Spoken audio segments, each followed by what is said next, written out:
there was a triggering, but when it happened, I found myself extremely calm. Though I was disappointed, angry, resentful, and vulnerable even, I was extremely calm. There was a level of power that I feel like I've gained through the internal work because I was able to remain calm. Even though I felt those underlying emotions, I was able to show up on the surface as calm as I could possibly be. But with a little bit of hindsight, I got a strong whiff of I am just showing you, like showing you the truth of the matter or showing you the trigger or the trauma from another perspective, but I'm just showing you. I couldn't help but ask, like, what if whatever it is that I believe in is just showing me, like, look at your power, look at your response, look at how you can now view it, totally reconstructing how it is you navigate, how you think, how you react, how you respond. No one is ever gonna be able to put me in this circumstance or this dynamic in this state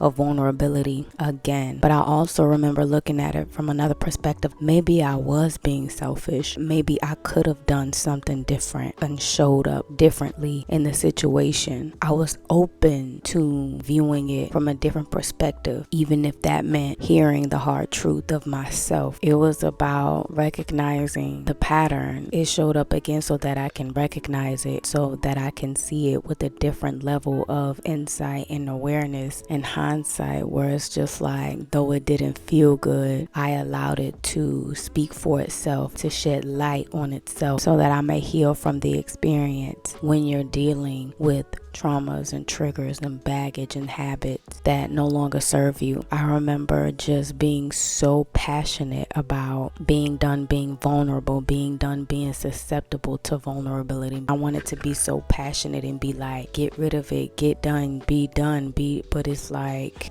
I'm gonna eat those words because it's never easy to confront a cyclical pattern. But I think the only upside to it being a cyclical pattern is that the word cycle, meaning it'll come again, it'll come back again, it'll come around again, it'll come up again, and it'll come out again. And so with the level of insight and awareness that I have gained, I believe I can get better, and I believe I can do better. Is this going to be an overnight experience? No, but it's going to be efficient, effective, and accurate. So I get the gist of what was happening in hindsight. I responded better than I ever have. You do your best. You do the very best that you can with the level of awareness and insight that you have. And that's why it's imperative to stay inspired and stay motivated on your journey. It's imperative to work at it like a muscle, because these times will come.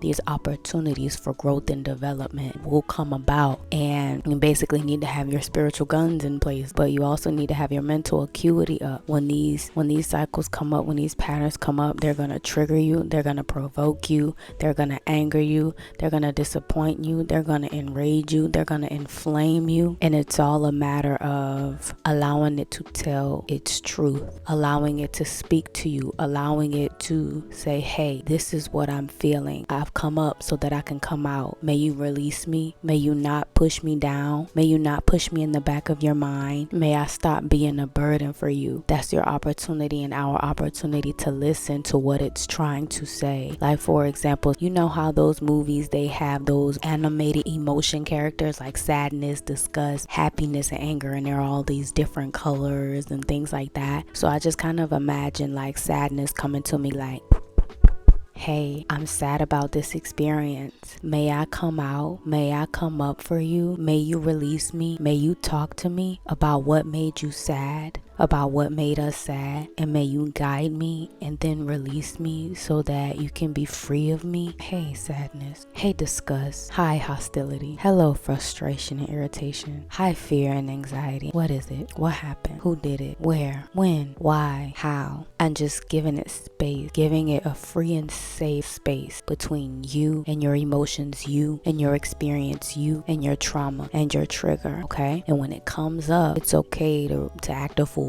the first couple 50 times. It will probably happen that way, depending on the severity of the experience or the situation. Treat that sadness, treat that trauma as you would a womb or an infant child, your infant child even, you as an infant child even, and give it a safe space to express itself. And everything that it feels is valid. Everything that you felt is valid. It's okay to feel whatever you may have felt, and just giving it a safe space. And that marks the beginning of a beautiful journey of confronting, releasing, and healing. And so for me, I got an opportunity to respond differently. With that opportunity in hindsight, I responded differently. You can't really put your experiences and how you react to them on as vague a scale of good and bad. Everything is valid. This is a healing journey, and it isn't linear. It's all about improvement and progress. And whatever you believe in, advice for you is to take it easy on yourself and stay tuned in to your spiritual growth so that you may begin and continue to progress. So I am encouraging you, stay on your path, stay recognizing those patterns, stay showing up like a spiritual warrior. I literally started off about 5 minutes of this conversation just up under the moonlight, and it was like,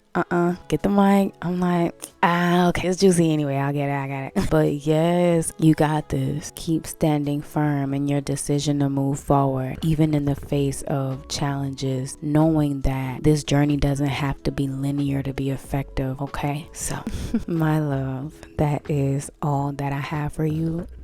Thank you so very much for tuning in, and I will talk to you soon.